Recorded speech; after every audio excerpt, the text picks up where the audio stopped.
एक अजीब सी विडंबना है ना, हम अपने स्मार्टफोन से जंक फाइल्स तो एकदम से डिलीट कर देते हैं ताकि फोन हैंग ना हो। हाँ बिल्कुल। लेकिन अपने दिमाग में सालों पुराना अहंकार, बेकार की इच्छाएं और ना जाने कितने ही अनावश्यक जुड़ाव हम जमा करके रखते हैं। और फिर शिकायत करते हैं कि जीवन में इतनी उलझन क्यों है। एग्जैक्टली और फिर हम सोचते हैं कि इतनी घबराहट क्यों हो रही है।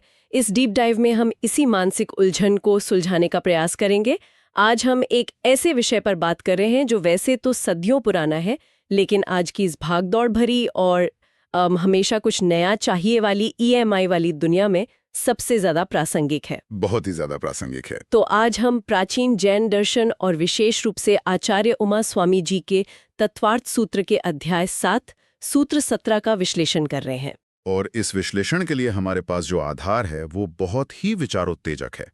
हम इंदौर के अमर ग्रंथालय के अधिष्ठाता आदरणीय ब्रह्मचारी अनिल कुमार जैन के प्रवचनों के अंश और YouTube चैनल निशंक वाणी के ट्रांसक्रिप्ट्स का उपयोग कर रहे हैं। ये सामग्री आचार्य उमा स्वामी जी के उस संदेश को गहराई से समझाती है जो मानव मनोविज्ञान की बहुत ही बारीक परतें खोलता है। हमारा मिशन आज बहुत स्पष्ट है। हम अक्सर परिग्रह, मतलब जिसे अंग्रेजी में होर्डिंग या संचय कहते हैं ना, बिल्कुल, उसे हम सिर्फ बाहरी चीजों से जोड़कर देखते हैं। हाँ, जैसे बहुत सारा पैसा या गाड़ियां। बिल्कुल, बड़ी गाड़ियां या अलमारी भर के कपड़े। लेकिन आज की ये चर्चा इस मिथक को तोड़ेगी कि परिग्रह सिर्फ बाहर का नहीं है, बल्कि हमारी आंतरिक मानसिकता का खेल है। सही बात है। हम ये समझने की कोशिश करेंगे कि कैसे ये प्राचीन ज्ञान आज के समय में हमारे मेंटल ऑपरेटिंग सिस्टम को रीबूट करने का एक टूल बन सकता है, मानसिक शांति पाने का सबसे बड़ा शॉर्टकट। बिल्कुल ठीक है, आइए इसे थोड़ा विस्तार से समझते हैं, क्योंकि जब हम इन स्रोतों की गहराई में जाते हैं तो कई बनी बनाई धारणाएं टूट जाती हैं। और धारणाओं का टूटना लाजमी भी है, क्योंकि ये दर्शन सीधा उन चीजों पर प्रहार करता है जिन्हें हम अपनी पहचान मानकर बैठे हैं। शुरुआत एक बहुत ही बुनियादी सिद्धांत से करते हैं। स्त्रोत में एक बड़ा ही तार्किक प्रश्न उठाया गया है कि पाप और व्रत, मतलब बुराई और सद्गुण, एक साथ क्यों नहीं रह सकते। इसे ऐसे समझाया गया है कि जैसे प्रकाश और अंधकार एक ही समय पर एक ही स्थान पर मौजूद नहीं रह सकते। हाँ, जाहिर सी बात है। और जैसे ही रोशनी आती है, अंधेरा वहां टिक नहीं सकता। यानी अगर हमारी चेतना या हमारा मन एक बर्तन की तरह है, तो किसी भी अच्छी चीज या शांति के आने के लिए उस बर्तन का साफ और खाली होना जरूरी है। एग्जैक्टली। क्योंकि गंदे बर्तन में तो कोई पीने का पानी भी नहीं रखता। तो उसमें सद्गुण या शांति कैसे आ सकती है। ये बहुत ही सटीक तुलना है, और यहीं पर वो सूत्र आता है जिसकी आज हम गहराई से पड़ताल कर रहे हैं। सूत्र है मूर्छा परिग्रह। यहाँ सबसे दिलचस्प बात यह है कि महर्षि उमा स्वामी ने परिग्रह की परिभाषा में ये कहीं नहीं लिखा कि सामान इकट्ठा करना परिग्रह है। अच्छा। हाँ, उन्होंने सिर्फ 2 शब्द कहे, मूर्छा परिग्रह। मूर्छा का मतलब है बेहोशी या आसक्ति या जुड़ाव। मतलब किसी चीज को लेकर एक तरह का मीरापन महसूस करना। बिल्कुल वही। किसी भी बाहरी या पर वस्तु के प्रति ये जो मानसिक आसक्ति है ना, वही असली परिग्रह है। सामान तो सिर्फ एक निर्जीव वस्तु है। असली बीमारी वो मूर्छा है जो हमारे दिमाग में उस सामान के इर्द गिर्द एक जाला बुन देती है। अगर मैं इसे आज की भाषा में समझने की कोशिश करूं, तो ये बिल्कुल वैसा है जैसे किसी का स्मार्टफोन पुरानी और बेकार तस्वीरों से या इस्तेमाल ना होने वाले ऐप से पूरी तरह से भरा हुआ हो। हाँ, एकदम सही। अब अगर उस फोन के लिए कोई नया और शानदार सॉफ्टवेयर अपडेट आता है जो फोन को और बेहतर बना सकता है, तो वो अपडेट इंस्टॉल ही नहीं हो पाएगा। क्योंकि स्टोरेज फुल है, सिस्टम बार बार स्टोरेज फुल होने का एरर दिखाएगा। तो समस्या उन निर्जीव बाइट्स या डेटा में नहीं है। समस्या ये है कि हम उस जंक डेटा को डिलीट करने से घबराते हैं। हम उससे चिपके रहना चाहते हैं। ये एक बहुत ही शानदार उदाहरण है। समस्या उस वस्तु के अस्तित्व में है ही नहीं, समस्या उस पकड़ में है। जैन दर्शन बहुत ही वैज्ञानिक तरीके से दुनिया को 2 हिस्सों में बांटता है। पहला स्व, यानी अपना स्वभाव या चेतना, और दूसरा पर, यानी बाहरी चीजें या पदार्थ। हमारी चेतना अनादि है, वो नष्ट नहीं होती। लेकिन जो पर है, जो बाहरी भौतिक दुनिया है, उसका स्वभाव ही है बनना और बिगड़ना। वो तो बदलती रहती है। बिल्कुल, वो उत्पन्न होती है और एक दिन नष्ट भी होती है। हमारा संज्ञानात्मक दोष या कह लें कॉग्निटिव ग्लिच ये है कि हम उन नष्ट होने वाली चीजों से ऐसे जुड़ जाते हैं जैसे वो हमेशा हमारे साथ रहेंगी। और यही झूठा जुड़ाव मूर्छा है। तो इसका मतलब परिग्रह भी सिर्फ एक प्रकार का नहीं हो सकता। एक वो जो हमें बाहर दिख रहा है और एक वो जो हमारे सॉफ्टवेयर के अंदर हमारे दिमाग में बैकग्राउंड ऐप की तरह चल रहा है। एकदम सही पकड़ा। स्रोत में परिग्रह को स्पष्ट रूप से 2 भागों में बांटा गया है। बाह्य मतलब बाहरी परिग्रह और अंतरंग मतलब आंतरिक परिग्रह। अच्छा। बाह्य परिग्रह 10 प्रकार का बताया गया है जो हमें साफ दिखता है, जैसे जमीन हो गई, घर, सोना, चांदी, गाड़ियां या बैंक बैलेंस। लेकिन जो असली खेल है वो अंतरंग परिग्रह का है, जो 14 प्रकार का होता है। 14 प्रकार का? बाप रे। हाँ, इसमें क्रोध, मान यानी अहंकार, माया यानी छल और लोभ जैसी भावनाएं शामिल हैं। और इन सब में जो सबसे खतरनाक वायरस है वो है मिथ्यात्व। मिथ्यात्व, ये शब्द सुनने में थोड़ा तकनीकी लगता है। मनोवैज्ञानिक स्तर पर इसका असल मतलब क्या है? मिथ्यात्व का सीधा सा अर्थ है गलत धारणा या इल्यूजन। मतलब जो वस्तु हमारी है ही नहीं उसे अपना मान लेना। लोग अक्सर सोचते हैं कि धन दौलत इकट्ठा करना पाप है या परिग्रह है। हाँ, आमतौर पर यही माना जाता है। लेकिन दर्शन कहता है कि पहले अंदर के परिग्रह को देखो। अगर इंसान के अंदर लोभ या अहंकार की जड़ें नहीं है तो बाहर का परिग्रह उस पर हावी हो ही नहीं सकता। बाहरी परिग्रह तभी तक हमें परेशान करता है जब तक अंदर से उसे पकड़ने की हमारी इच्छा होती है। यहाँ बात और भी ज्यादा रोचक हो जाती है।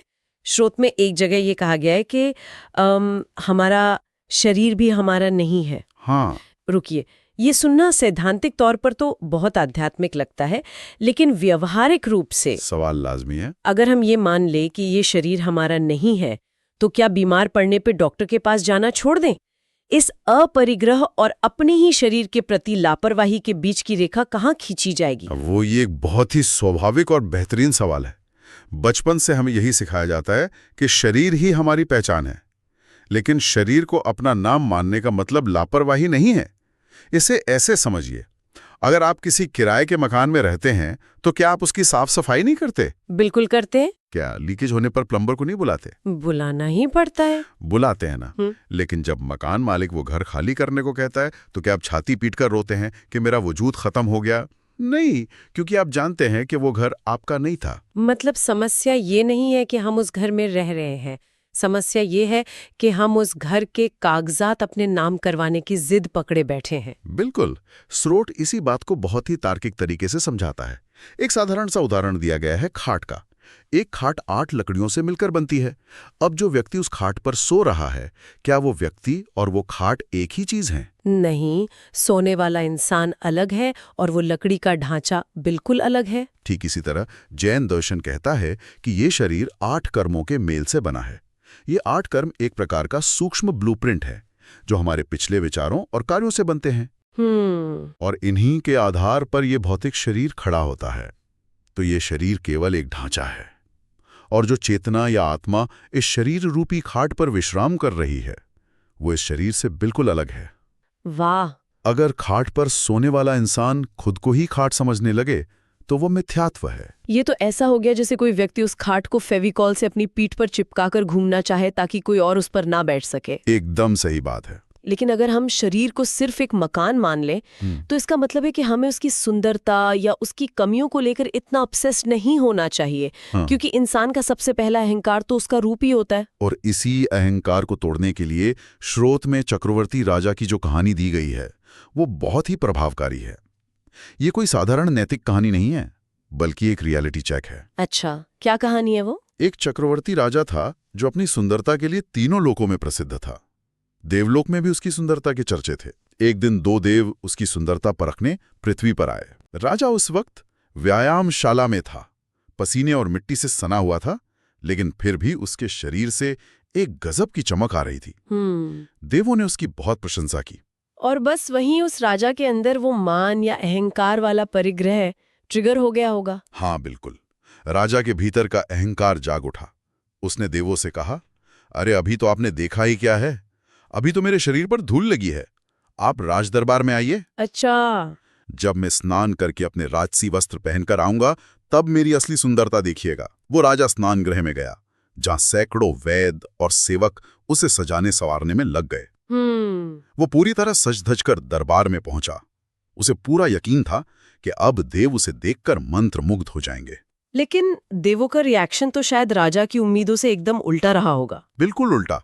देवों ने उसे देखकर निराशा में सिर हिला दिया। उन्होंने कहा, महाराज, जो प्राकृतिक चमक और सुंदरता हमने सुबह देखी थी वो अब नहीं रही। राजा सन्न रह गया। अरे बाप रे! तब देवों ने एक स्फटिक मणि का पात्र मंगवाया। आधुनिक संदर्भ में आप इसे एक बेहद शक्तिशाली माइक्रोस्कोप या मेडिकल स्कैन की तरह समझ सकते हैं।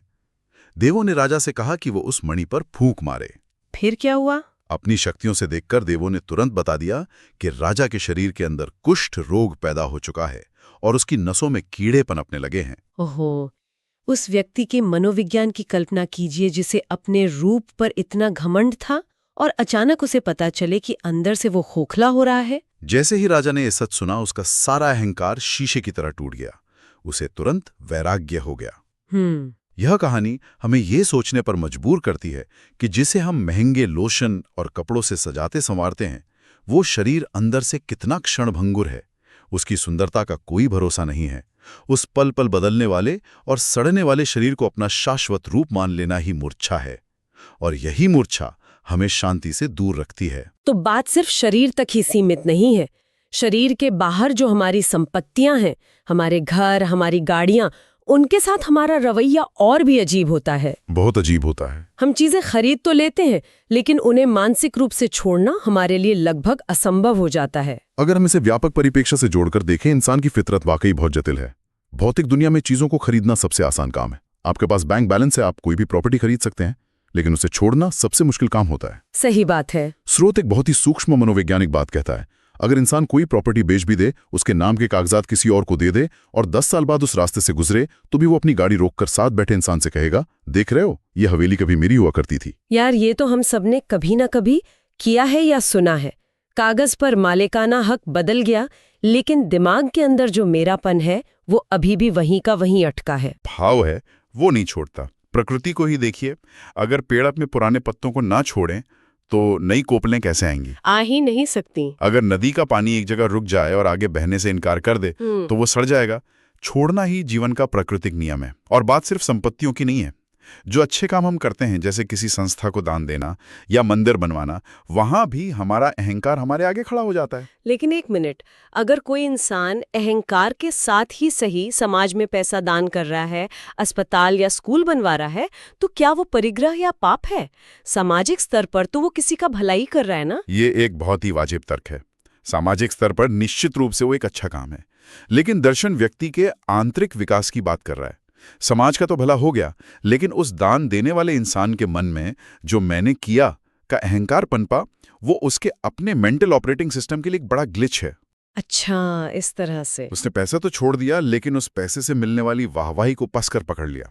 इस संदर्भ में वो पापी और पत्थरों वाली कहानी बहुत सटीक बैठती है जो स्रोत में है। एकदम सटीक।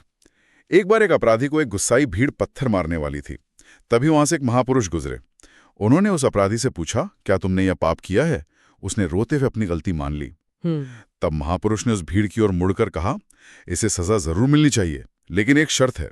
इसे पहला पत्थर वही इंसान मारेगा जिसने अपनी पूरी जिंदगी में कभी कोई पाप ना किया हो, कोई गलती ना की हो। और जाहिर सी बात है, नतीजा ये हुआ कि एक एक करके सब लोग वहां से खिसक गए। हाँ, क्योंकि दुनिया में ऐसा कोई नहीं है जिससे कभी कोई गलती ना हुई हो। लेकिन महापुरुष ने उस अपराधी से एक बहुत ही गहरी बात कही।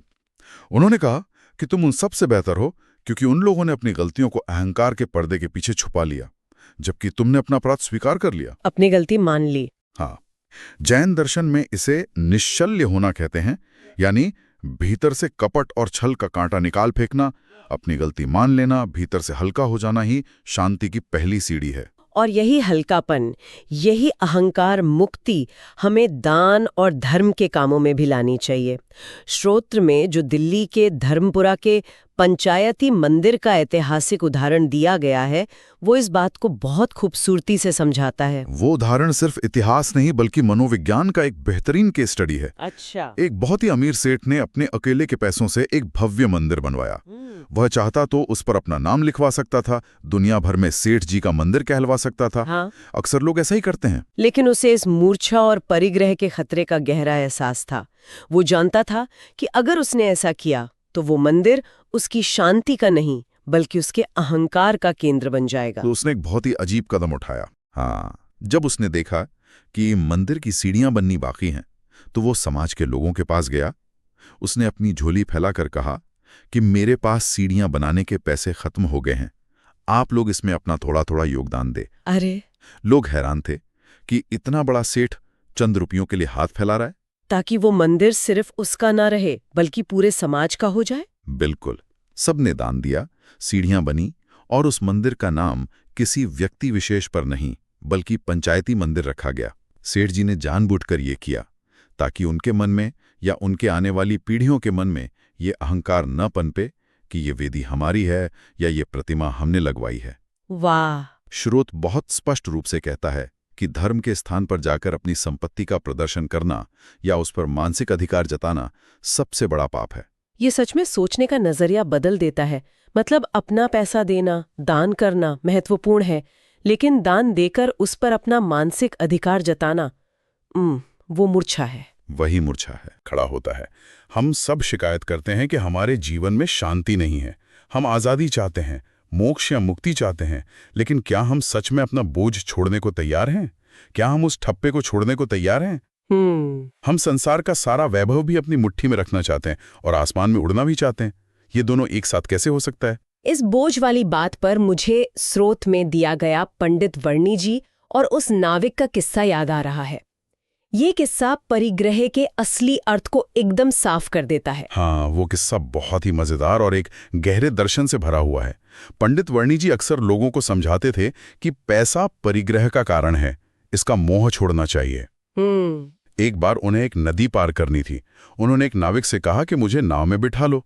नाविक ने नदी पार कराने के पैसे मांगे। वर्णी जी ने कहा कि मेरे पास तो कुछ नहीं है। तो नाविक ने क्या कहा? नाविक ने व्यंग्य करते हुए ताना मारा कि आप तो दिन भर कहते हैं पैसा बुरा है, पैसा बुरा है। अब देखिए, आज मेरा यही पैसा और मेरी नाव ही आपके काम आ रही है। चलिए बैठिए, मैं आपको पार करा देता हूँ। नाविक को लगा कि उसने वर्णी जी के सिद्धांत को गलत साबित कर दिया है, और जब नदी पार हो गई तो उसने फिर ताना मारा कि देख लिया पैसे का कमाल। और तब वर्णी जी ने जो जवाब दिया वो परिग्रह के पूरे मनोविज्ञान को पलट कर रख देता है। उन्होंने कहा, भाई, मैं इस नदी को पैसे के होने के कारण पार नहीं कर पाया, बल्कि पैसे के त्याग के कारण पार कर पाया। अरे वाह! जरा सोचो, अगर तुमने भी वो पैसा और ये नाव अपनी जेब में ही रखी होती, उस पैसे का मोह ना छोड़ा होता और मेरे लिए अपनी सेवा का त्याग न किया होता, तो क्या मैं पार हो पाता? तुमने उस पैसे के प्रति अपनी पकड़ ढीली की, तभी ये काम हुआ। ये एक बहुत ही जबरदस्त तर्क है। मतलब अगर एक छोटी सी नदी को बिना त्याग के पार नहीं किया जा सकता, तो उस जीवन की इतनी बड़ी उलझनों को बिना परिग्रह छोड़े कैसे पार किया जा सकता है? बिल्कुल।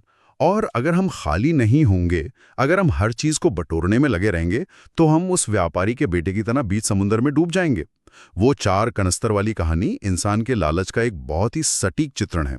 वो कहानी तो किसी थ्रिलर फिल्म के सीन जैसी लगती है मुझे। एक पिता ने अपने बेटे को व्यापार के लिए विदेश भेजते समय 4 खाली कनस्तर यानी 4 खाली डब्बे दिए।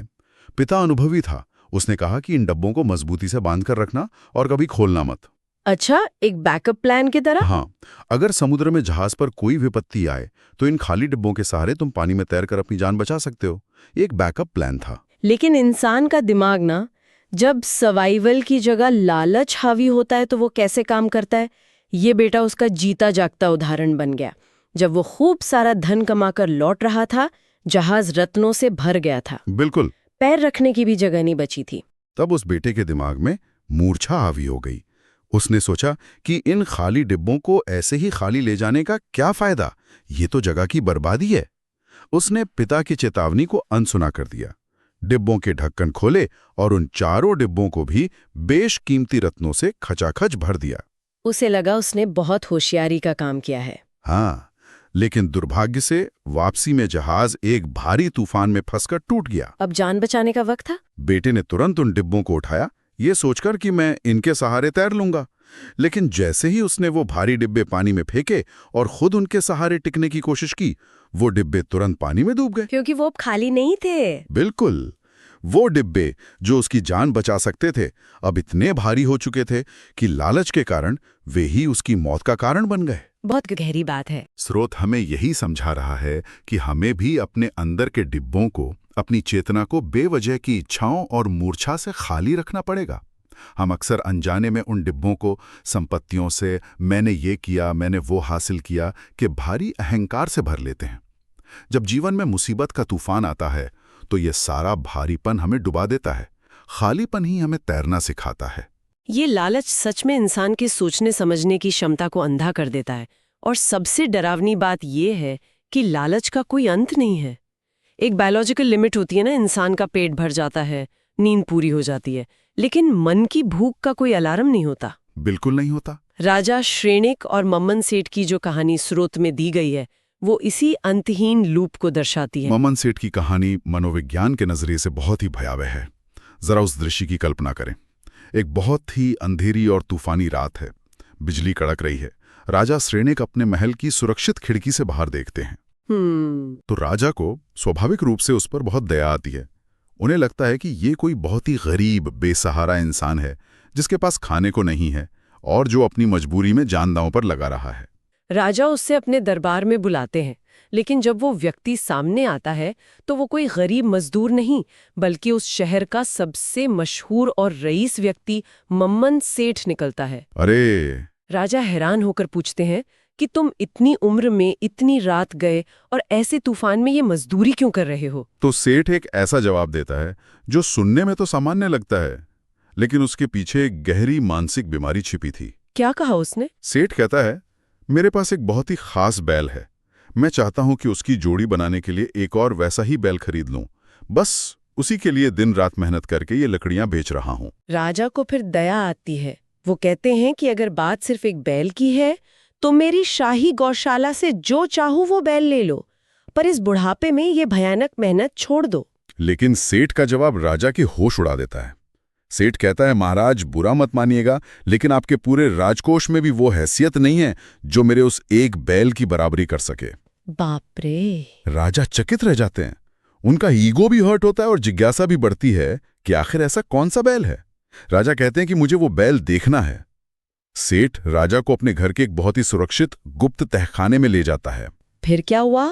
वहां घुप अंधेरा था, लेकिन जैसे ही सेठ ने कपड़ा हटाया, पूरा का पूरा तहखाना रोशनी से जगमगा उठा। क्योंकि वहां कोई साधारण जानवर नहीं थे ना, बल्कि रत्नों, हीरों और पन्नों से बने हुए जानवरों की जोड़ियां रखी थीं। हाँ, सोने, चांदी, हीरे जवाहरात से बने शेर, हाथी, हिरण और वहीं बीच में रत्नों और नीलम से जड़ा एक बेशकीमती चमकता हुआ बैल रखा था। राजा श्रेणिक ये देखकर सन रह गए कि इस व्यक्ति के पास इतना अथाह वैभव है, इतना खजाना है कि एक राजा का अपना खजाना भी उसके सामने फीका पड़ जाए। बिल्कुल। फिर भी ये मम्मन सेठ एक और रत्न जड़ित बैल बनाने के लिए, अपनी जोड़ी पूरी करने के लिए उस तूफानी रात में लकड़ियां बीन रहा है। राजा उससे कहते हैं, तुम कितने बड़े मूर्ख हो।